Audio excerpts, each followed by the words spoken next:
Salam sejahtera Malaysia, denyut nadi suara rakyat bergema di channel ini.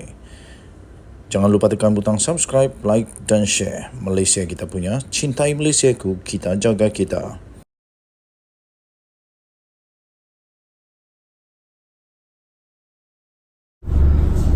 Salam sejahtera Malaysia, denyut nadi suara rakyat bergema di channel ini. Tiada sebab mengapa Pakatan Harapan tak boleh pertahankan kemenangan di Pulai dan Simpang Jeram. 28 Ogos 2023 ditulis oleh Sabudin Husin, diterbitkan di sabudin.com.net. PRK Parlimen Pulai dan juga Dun Simpang Jeram pada 9 September ini amat dah menjadi idaman bagi Perikatan Nasional atas matlamat yang berbeza. Bagi Pulai, seperti mana diulang oleh Presiden PAS iaitu Hadi Awang, PN mahu menjadikannya sebagai pencetus kepada perubahan kerajaan di peringkat pusat. Setelah gagal menjadikan PRN 6 negeri yang baru berakhir sebagai satu referendum penolakan kepada Anwar Ibrahim, Perdana Menteri Malaysia, dan juga kepada Kerajaan Perpaduan Pimpinan Datuk Seri Anwar Ibrahim, PN kini beralih pula kepada PRK Pulai untuk meneruskan impian dan angan-angan mereka. Entah macam mana ia boleh berlaku, tetapi yang berputar dalam pemikiran Hadi, jika PN menang di Pulai nanti, bagi bekas duta yang bertaraf menteri itu, ialah ia bermakna pendeklah riwayat politik Anwar Ibrahim selaku Perdana Menteri. Entahlah labu. Untuk Dun Simpang Jeram, PN khususnya PAS begitu gairah untuk memperolehi kemenangan pada 9 September nanti ini, kerana ingin menjadikannya sebagai pintu masuk untuk gelombang hijau menembusi negeri Johor. Bagi tujuan itu, PN berharap pengundi Simpang Jeram agar tidak takut membuat eksperimen. Seterusnya beri isyarat penting kepada PH dan BN menjelang PRU akan datang.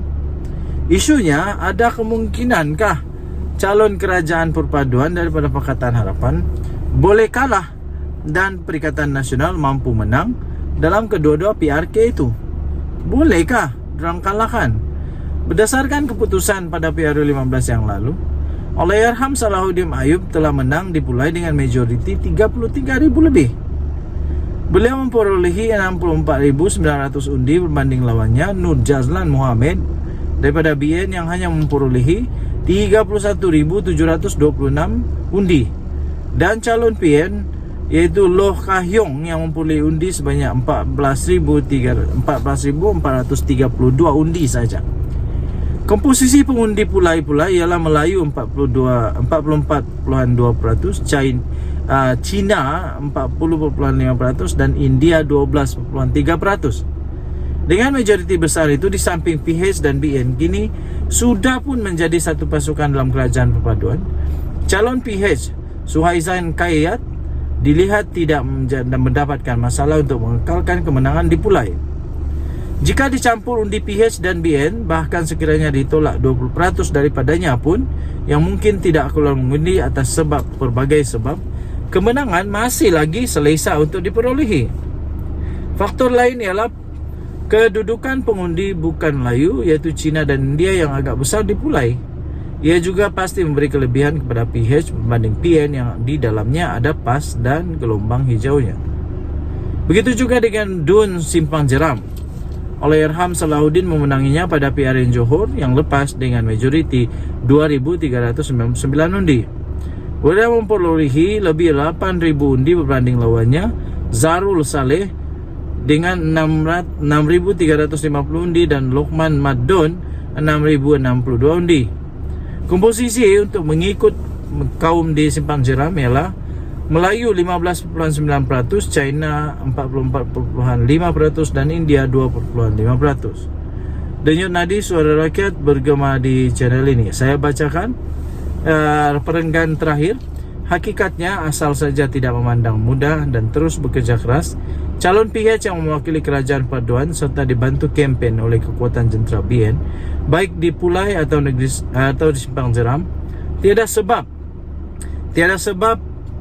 tidak boleh mempertahankan kemenangan yang dicapai oleh Allahyarham Salahuddin sebelum ini. Tak patut sangat jika PH boleh kalah dan PN tiba-tiba mempunang. Sama ada di kedua kawasan itu, iaitu di Pulai dan Simpang Jeram atau salah satu daripadanya.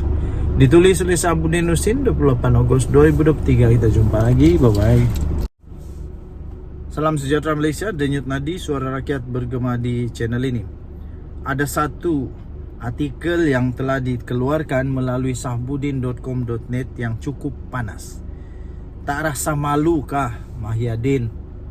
Tak rasa malu kah Mahyadin bila menantunya kini menjadi buruan Interpol? Macam mana nak jadi PM semula? Aduh, susah nih. Manusia-manusia lain telah menyeret, mengheret, menarik keboleh jadian dia sebagai Perdana Menteri semula. Sekarang tak rasa malu kah Mahyadin bila menantunya sendiri kini buruan Interpol? Macam mana nak jadi PM semula kalau begini? Itu tajuk daripada sabudin.com.net. Menantu Mahyadin Mak Yassin yang kini sah telah diletakkan dalam notis merah Interpol atau dikenali sebagai polis antarabangsa untuk ditangkap dan dibawa balik ke Malaysia. Ini bermakna Muhammad Adlan Berhan sekarang adalah orang buruan pihak berkuasa di peringkat antarabangsa dan dicari di seluruh dunia. Turut bersama diburu ialah seorang peguam yang juga turut sedang dicari, sedang dikenakan red notice. Red notice ialah seorang peguam iaitu Mansur Saad. Kedua-dua mereka itu dikehendaki SPRM untuk disiasat berkaitan dengan dakwaan rasuah berhubung projek melibatkan pendaftaran dan penyimpanan maklumat biometrik untuk pekerja asing. Kedua-dua mereka dipercayai telah pun melarikan diri ke luar negara sejak bulan Mei tahun ini lagi. Dan seterusnya Ketua Polis Negara iaitu Razarudin Husin hari ini mengesahkan berkaitan notis merah terhadap kedua-dua suspek yang dikehendaki oleh SPRM itu. Ringan ringkas beliau berkata, ya sudah.